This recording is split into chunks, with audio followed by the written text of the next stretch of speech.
makna salat. Indonesia saat ini Profesor Muhammad Quraisy Shihab dan maha guru ulama Indonesia yaitu Muhammad Shalih bin Umar As-Sahroni, Soleh Darat, yang punya kitab Faidur Rahman. Kita belajar dari Quran surah Al-Baqarah ayat 3. Bismillahirrahmanirrahim. Alladzina yu'minuna bil ghaibi wa yuqimunas shalah. Tanda orang yang bertakwa ada 3. Pertama, beriman kepada hal yang gaib.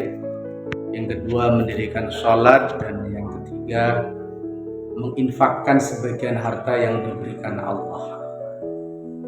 Al-Habib Muhammad Quraisy Shihab menjelaskan mengapa Allah menggunakan kata wa yuqimuna, tidak wa yaqumuna, qama yaqumu, tapi memakai sigat aqama yuqim. Menurut beliau, rahasia dari Allah menggunakan sigat wa yuqimuna shalah adalah seorang mukmin melaksanakan sholat setiap saat harus selalu meningkat kualitasnya, harus selalu meningkat intensitas dan kualitasnya.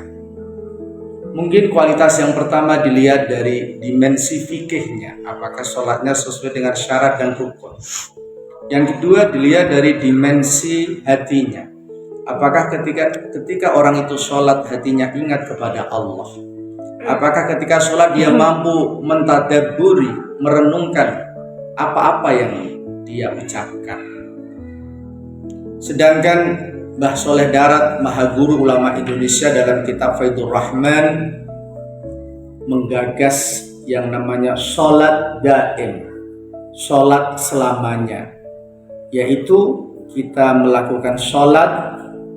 Dengan sholat itu kita harus membuang sifat hayawaniyah kita, sifat syaitoniyah kita, sifat mazmumah kita, sifat yang tercela, sifat kehewanan kita, dan sifat syaitoniyah kita. Kita suka sombong, kita suka ujub, kita suka pamer, kita merasa dirinya paling hebat, kita merasa orang yang sempurna. Ini harus kita buang. Oleh karena itu, menurut Mbah Soleh Darat, ketika kita sholat harus lahir dan batin. Etikanya lahir dan batin. Kita mulai dari wudhu, kemudian menutup aurat, kemudian menghadap kiblat.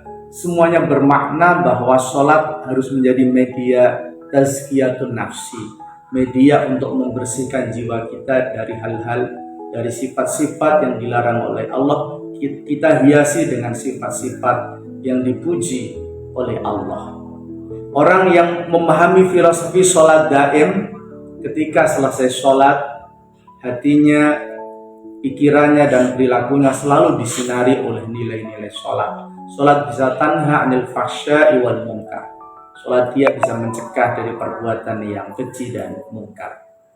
Para pemirsa yang berbahagia, belajar dari esensi sholat dari Al-Habib Muhammad Quraisy Shihab dalam tafsir Al-Misbah, dan Mbah Soleh Darat dalam tafsir Faidur Rahman mengingatkan kepada kita bahwa kita harus merasa bahwa sholat kita masih jauh dari standar khusyuk, sholat kita masih jauh dari standar diterima oleh Allah. Oleh karena itu, setiap kita menunaikan sholat, kualitas sholat kita harus selalu kita tingkatkan. Semakin khusyuk, semakin berkualitas, semakin menghayati sholat, bahwa sholat adalah media kita untuk mi'raj, untuk sowan, untuk berkomunikasi dengan Allah, merasa diri kita hamba yang